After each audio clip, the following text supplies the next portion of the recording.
Bonjour, je m'appelle Sarang Gavasalassi, je vis en Toronto et je suis une étudiante en doctorat à l'Université de York. J'ai 23 ans.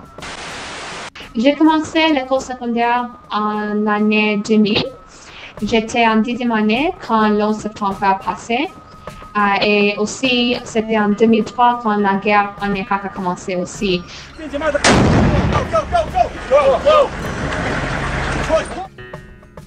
On savait, les étudiants, qu'on va voir plus de racisme et plus d'islamophobie à notre école après le 11 septembre. Et c'était vrai.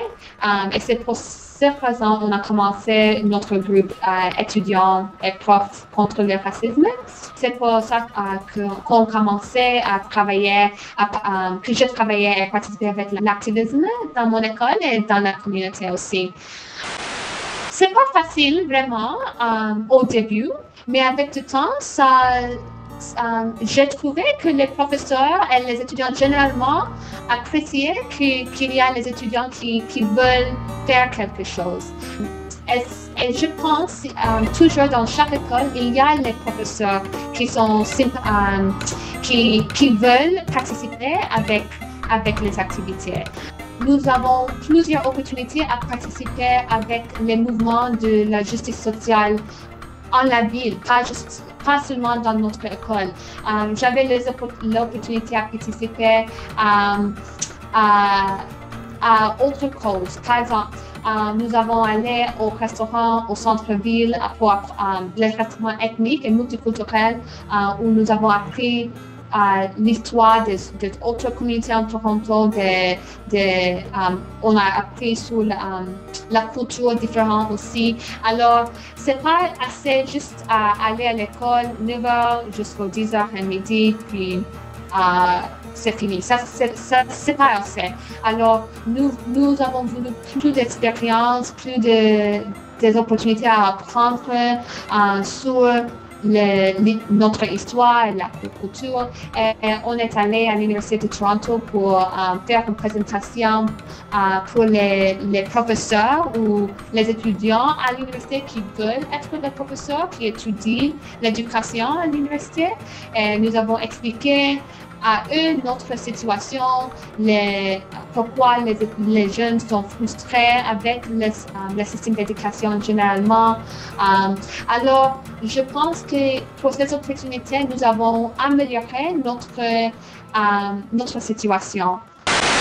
Dans l'histoire, on sait que les jeunes, nous avons une longue histoire de participer avec les mouvements pour la justice sociale en Canada, les États-Unis, le Sud-Afrique, en Colombie, la France, le Mexique, en Europe, en Afrique, contre les ségrégations, contre le racisme, contre le sexisme et pour la justice politique et la justice sociale.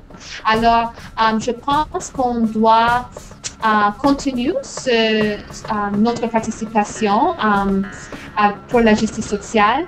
Ça peut commencer avec un petit groupe dans la bibliothèque, ou ça peut être si vous écrivez quelque chose pour les nouvelles dans l'école, ou si vous voulez participer avec le band ou la musique, ou bien le sport, ou l'art, ou la culture. Alors, c'est très important qu'on participe avec les décisions que l'école fait. Et c'est pas trop difficile, il faut juste parler avec vos amis et il faut découvrir c'est quoi vos intérêts. Et puis après ça, vous pouvez juste commencer un groupe ou un petit environnement. Et après, vous allez voir qu'est-ce qui va passer.